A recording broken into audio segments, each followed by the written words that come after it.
Sa ibang balita, itinuturing ng person of interest ang may-ari ng punerarya kung saan dinala ang bangkay ng negosyanteng Koreano na dinukot sa Pampanga noong Oktubre.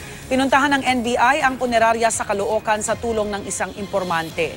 Positibo namang nakilala ng mga tauhan ng punerarya si G. Ik-ju na dinala raw doon noong araw na dinukot siya sa Angeles City noong October 18, 2016. Ayon pa sa NBI, nakausap din daw ng may-ari ng punerarya ang mga nagdala ng bangkay ni G. Inaalam din kung sino ang nagbayad ng 30,000 piso para iproseso ang labi. Ikinadismaya naman ni PNP Chief Ronald Bato de la Rosa ang pagkakasangkot ng pulis na si SPO3 Ricky Santa Isabel na nasa protective custody na ng NBI. He deserved to be castigated.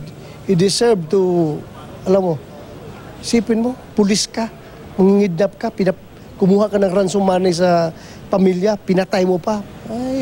I cannot imagine anong gawin ko sa kanya. Hindi ko po matanggap-tanggap yan. Hindi ko matanggap-tanggap yung